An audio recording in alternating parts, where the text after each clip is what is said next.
প্রিয় দর্শক, সবাইকে শুভেচ্ছা জানাচ্ছি। পৃথিবীর যেই প্রান্ত থেকে যারা দেখছেন সবার জন্য শুভকামনা, ভালোবাসা রইল আমার। বেশ কিছু গুরুত্বপূর্ণ খবর আছে দুপুরের লাইভ সেশনে। প্রথম যে খবরটি, আমেরিকার নতুন নাটক আবারও মঞ্চস্থ শুরু হয়ে গেল, যার নাম মাহমুদ আহমাদিনেজাদ। আর মার্কিন যুক্তরাষ্ট্রের কংগ্রেসে ট্রাম্পের ক্ষমতা কমাবার জন্য নতুন করে আলোচনা শুরু হয়েছে। পাশাপাশি ইরান তার জনগণকে নিয়ে একটা ঐক্যবদ্ধ জাতি হয়ে কিভাবে শত্রুকে মোকাবেলা করতে চায় তার কিছু প্রমাণ আপনাদের দেখাবো। প্রথম যে খবরটি দিয়ে শুরু করতে চাই, মার্কিন যুক্তরাষ্ট্র ইরানকে হামলার জন্য বারবার সতর্ক করছে, বিভিন্ন সময় বিভিন্ন ডেডলাইন ঘোষণা করছে। আর ডেডলাইনগুলো ইরানকে বারবার ভয় দেখাবার জন্য করছে, আর ইরান সেই ভয়কে উপেক্ষা করে পাল্টা জবাব দিচ্ছে আমেরিকাকে। গতকালকে ইরানে হামলার পরিকল্পনা থাকলেও শেষ পর্যন্ত মার্কিন সেনাবাহিনীর সদর দপ্তর পেন্টাগন তাদের রিপোর্টের আলোকে ট্রাম্প পিছিয়ে গেছেন। যদিও ট্রাম্প বলেছিলেন গালফ কান্ট্রির অনুরোধে তিনি 3 দিন পিছিয়েছেন। পরে জানা গেছে ইরানের রণপ্রস্তুতি এবং প্রতিরক্ষা ব্যবস্থার যেই প্যাটার্ন পরিবর্তন এবং তাদের যে যুদ্ধ বিমান F-35কে ধ্বংসের ইরানের যে প্রস্তুতি, এই খবরগুলো পেন্টাগন জেনে গেছে গোয়েন্দা সূত্রে, যার আলোকে আমেরিকা ইরানে আক্রমণ করে বড় ক্ষতির মুখে পড়তে পারে সেই আশঙ্কা থেকে যুদ্ধ 3 দিনের জন্য পিছিয়েছে, শুক্র শনি রবি পর্যন্ত। এবং বলা হয়েছে এই 3 দিনের সময় দেয়া হয়েছে ইরানকে। ইরান বলছে আমাদের সময়ের কোনো প্রয়োজন নেই, তোমরা যখন ইচ্ছে অ্যাটাক করতে পারো, কারণ তোমরা অ্যাটাক করলে আমরা যে পাল্টা জবাব দিব সেটা তোমাদেরকে আরো বড় ধাক্কা দেবে। এই পরিস্থিতির মধ্যে আমেরিকা বা ডোনাল্ড ট্রাম্প তিনি নড়ে চড়ে উঠেছেন। আসলে তিনি কি করবেন? একদিকে তার উপর চাপ আছে ইসরায়েলের, অন্যদিকে তার উপর যুদ্ধ না করার চাপ আছে তার দেশের ভেতর থেকে। তিনি এখন কি করবেন? নিউ ইয়র্ক টাইমস, মার্কিন অন্যতম একটি গণমাধ্যম, তাদের একটি প্রতিবেদন বলছে মিস্টার প্রেসিডেন্ট ট্রাম্প তিনি সবচেয়ে বড় সংকটে আছেন, কারণ কংগ্রেসে তারকে নিয়ে যে নতুন আলোচনা শুরু হয়েছে সেটা হলো প্রেসিডেন্টের ক্ষমতা কমাবার। সেখানে বলা হয়েছে যে ট্রাম্প যেন ইরানে তার ইচ্ছে মতো আক্রমণ করে আমেরিকাকে বড় রকম ধ্বংসের মুখে না ফেলায়।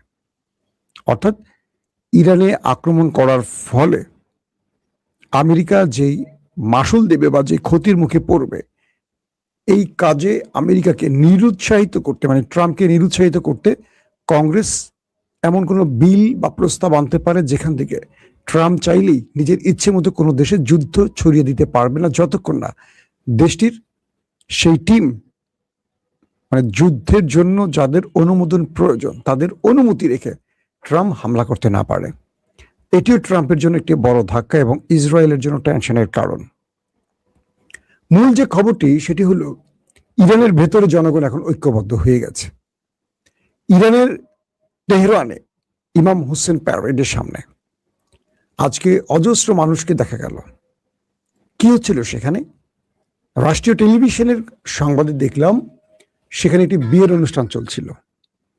সে বিয়ের অনুষ্ঠানে হাজারো নারী পুরুষ এসেছেন নতুন বিবাহিতদের বরণ করতে, কিন্তু বরকনে এলেন হাতে অস্ত্র নিয়ে, আগ্নেয়াস্ত্র নিয়ে, এবং তারা বলছেন আমরা আমাদের রাষ্ট্রকে রক্ষায়, ইরানকে রক্ষায় সবচেয়ে বড় আত্মাহুতি দিতে প্রস্তুত আছি। কে বলছে? সেই টেলিভিশনের সামনে বরকনে। মসজিদে মসজিদে চলছে এখন যুদ্ধের প্রস্তুতি। ইরানি জাতি পুরো আমেরিকার বিরুদ্ধে লড়াইয়ের জন্য প্রস্তুতি নিয়ে ফেলেছে।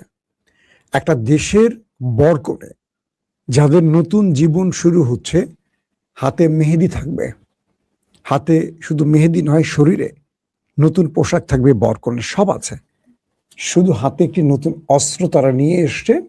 তারা নিজের আত্মরক্ষার জন্য লড়াই করতে চায় শত্রুর বিরুদ্ধে। এই পণ, এই শপথ ইরানকে এমন এক উচ্চতায় নিয়ে গেছে, পুরো পৃথিবী সেটা তাকিয়ে তাকিয়ে দেখছে একটা জাতি তার রাষ্ট্রকে কিভাবে রক্ষা করতে পারে। যে দেশে এমন জাতি থাকে সেই জাতিকে কেউ পেছাতে পারে না। মার্কিন যুক্তরাষ্ট্র কয়েক দশক ধরে এই দেশটির উপর যেই স্যাংশন চাপিয়ে দিয়েছে, যে নিষেধাজ্ঞা চাপিয়ে দিয়েছে, তারপরও এই দেশটি অটুট আছে। এই দেশটির প্রকৌশলীরা একটার পর একটা পরিবর্তন এনে দিচ্ছে, বৈপ্লবিক পরিবর্তন। এটা বিশ্বাস করার মতো নয়। আমাদের দেশের নেতারা যেমন টাকা চুরি করে বিদেশে পাচার করেন, আমাদের দেশের নেতারা যখন রাস্তা থেকে উঠে এসে নেতা হয়ে জনগণের ফোন ধরেন না, আমাদের দেশের নেতারা যে জুলাইয়ের মাধ্যমে ক্ষমতায় বসেন, তারপর জুলাইয়ের গ্রাফিতি আঁকলে শিক্ষার্থীদের গায়ে হাত তোলেন, যে পুলিশরা এতদিন পালিয়েছিলেন, যে পুলিশরা আওয়ামী পুলিশ পালিয়ে যাওয়ার কারণে নিজেরা নিজেদের আখের গোছাতে পেরেছেন, অডেল টাকার মালিক হয়েছেন, কিংবা গুরুত্বপূর্ণ পদ পেয়েছেন, সেই পুলিশরা জুলাই যোদ্ধাদের গায়ে হাত তুলছেন, বলছেন জুলাইকে ভিতরে ঢুকাই দিব। যে দলটি জুলাইয়ের মাধ্যমে ক্ষমতা এসছেন, জীবনে ক্ষমতার স্বপ্ন দেখছিলেন না, ভুলে গিয়েছিলেন ক্ষমতা দেখা, সেই দলটিও জুলাইকে ওন করছে না। এই একটা জাতি। আবার ইরানের একটা জাতি, দুটি কিন্তু মুসলিম জাতি। ইরানের জাতি অস্ত্র হাতে মসজিদে যায়, ইরানের জাতি অস্ত্র হাতে কলেজ বিশ্ববিদ্যালয় যায়, ইরানি জাতি অস্ত্র হাতে বিয়ে করতে যায়, কারণ শত্রু তার উপর আক্রমণ করতে পারে জেনে সে প্রস্তুতি নিচ্ছে। এমন জাতির সাথে আমাদের জাতিকে মিলালে সত্যিকার অর্থে আমরা লজ্জা পাই। আজকে ভালো হচ্ছে বারবার। তো আমাদের জাতিরা, আমরা যে জুলাই আন্দোলন বা বিপ্লবের মধ্য দিয়ে ক্ষমতায় আসি, আমরা সেটাকে আর ওন করি না, বরং সে জুলাই যোদ্ধাদেরকে আমরা বিতর্কিত করি, তাদেরকে আমরা বিভিন্ন রকম হয়রানি করি। জুলাই চেতনা আমরা ভুলে গিয়ে আমরা আমাদের দলীয় চেতনা মনে রাখি। আর ইরানি জাতি, পুরো জাতি এক হয়ে গেছে।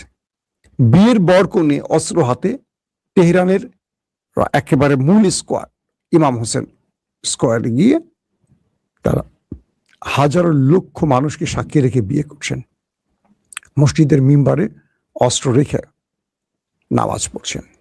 এই একটা জাতি, নতুন একটা জাতি। দর্শক, তৃতীয় গুরুত্বপূর্ণ খবর হলো, মার্কিন যুক্তরাষ্ট্রের কংগ্রেসে বলা হয়েছে ইরানের সাথে লড়াইতে তারা 42টি মূল্যবান এয়ারক্রাফট হারিয়েছে, শুধু অ্যাটাক করতে গিয়ে। বাকি রণতরীর সংখ্যাটা বলা হয়নি, সেটি প্রায় 60-এর নিচে না উপরে। কংগ্রেস বলছে তার আলোচনায় যে ইরানের সাথে এই লড়াইতে $2 ট্রিলিয়ন মার্কিন ডলার ক্ষতির মুখে পড়েছে এবং 42টি এয়ারক্রাফট ধ্বংস হয়েছে, যেগুলো আমেরিকা অ্যাডমিট না করলেও আজকে ভেতর থেকে খবর বেরিয়ে আসছে। মার্কিন গণমাধ্যমগুলো বলছে ইরানকে পাল্টা আবার জবাব দিতে গেলে আমেরিকার প্রেসিডেন্ট ডোনাল্ড ট্রাম্প যেটি করছেন ইসরায়েলের পরিকল্পনায়, যদি এটি আবার করতে যান, ইরান যে বৃহৎ মাসুল দেবে এটা কল্পনা করা যাবে না। বারবার যুদ্ধের জন্য নিরুৎসাহিত করা হচ্ছে, আর ট্রাম্প তার ফেস সেভিং এর জন্য বারবারই একটা যুদ্ধের নাম করে ডেডলাইন দিয়ে যাচ্ছেন। দর্শক, সবচেয়ে গুরুত্বপূর্ণ খবরটিতে আসে, যে নাটকের কথা বলছিলাম, যে নাটকটির জন্য আপনারা বসে আছেন।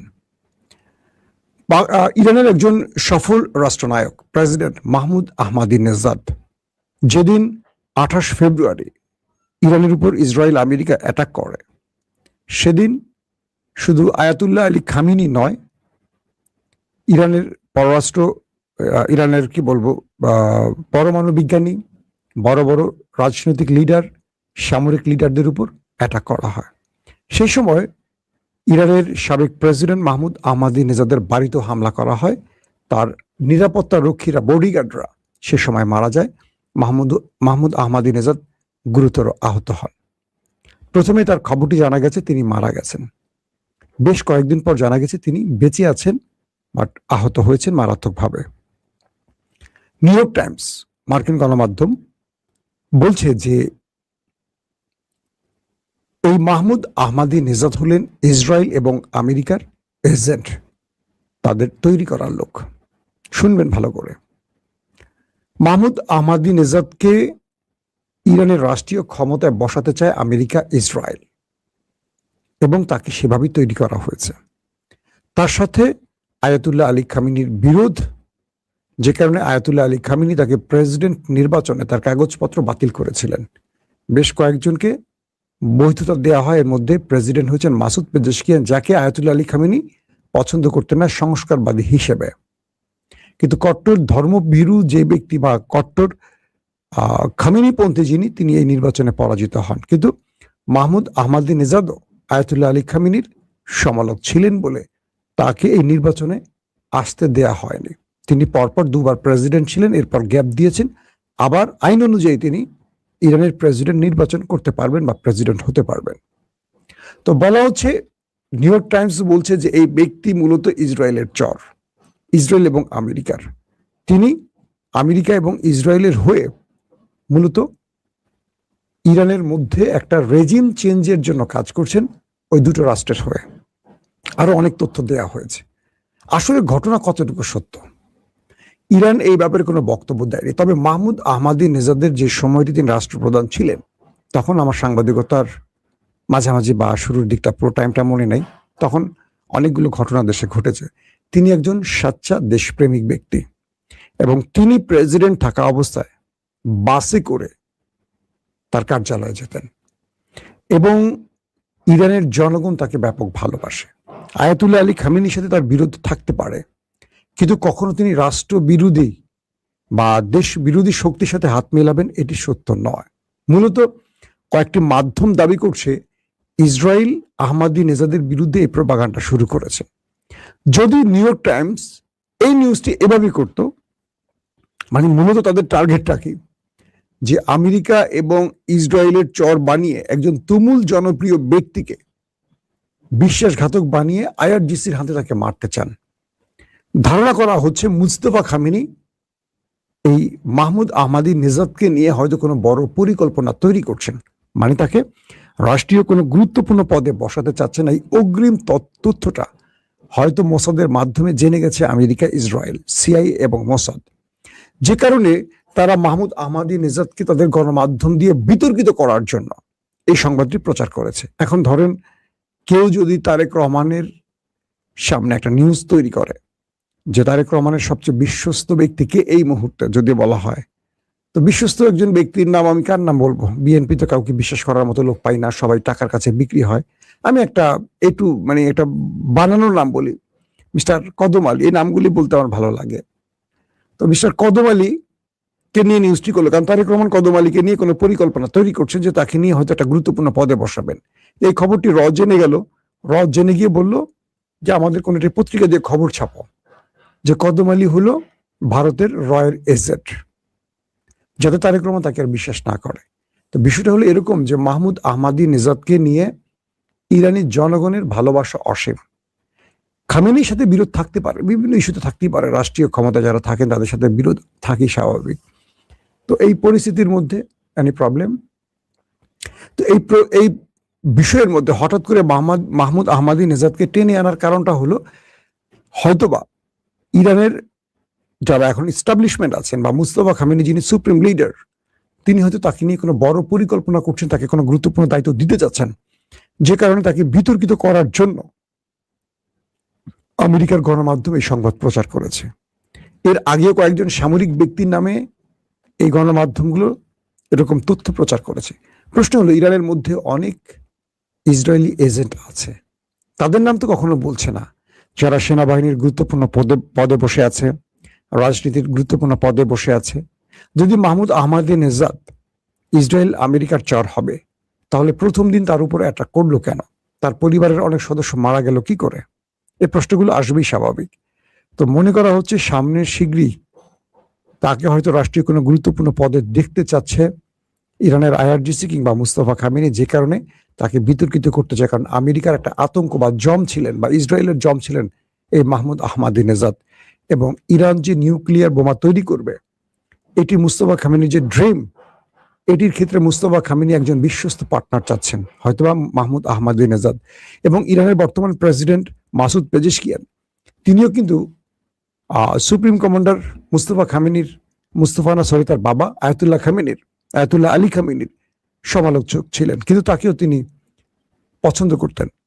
এবং সাম্প্রতিক সময় 3 ঘন্টা মিটিং করেছিলেন মুস্তফা খামেনির সাথে প্রেসিডেন্ট মাসুদ পেজেশকিয়ান, এবং বলছেন ইরানি জাতি ঐক্যবদ্ধ এবং মুস্তফা খামেনির নেতৃত্বে ইরান আগামী দিন এগিয়ে যাবে। তার মানে তাদের ভেতরের বিরোধগুলো দূর হয়ে গেছে, এখন একটা ইরান, ঐক্যবদ্ধ ইরান আমরা দেখতে পাচ্ছি। দর্শক, আমেরিকা যে নাটকগুলো করছে, ইসরায়েল আমেরিকা তার প্রচার মাধ্যম দিয়ে বা যেভাবে নাটকগুলো করছে, এই নাটকগুলো যে ইরানের জাতি বিশ্বাস করছে না বা এই নাটকগুলো যে শেষ পর্যন্ত হালে পানি পাচ্ছে না, অ্যাটলিস্ট এটা তো আপনারা বুঝতে পারছেন। কারণ আমার মতো একজন মানুষ বাংলাদেশ থেকে বসে যে তথ্য বুঝি সেটাকে ইরান বোঝে না। তো ট্রাম্পের সামনে আসলে কোনো ফেস সেভিং দিচ্ছে না ইরান, তাই তারা এখন অভ্যন্তরীণভাবে একটা বিরোধ তৈরি করে শাহ পেহলভির কি ক্ষমতায় বসার জন্য বা ওই শাহের ছেলেকে বসানোর জন্য অনেক নাটক তৈরি করছে তারা। ইরানের জাতি সেই নাটক বুঝতে পারছে। প্রত্যেকে ভালো থাকবেন। আল্লাহ হাফেজ। ওপেন দাইস মানে সত্যকে সত্য বলা, মিথ্যেকে মিথ্যে বলা। আমরা শোনা কথা নয়, চোখে যা দেখি তাই বলি।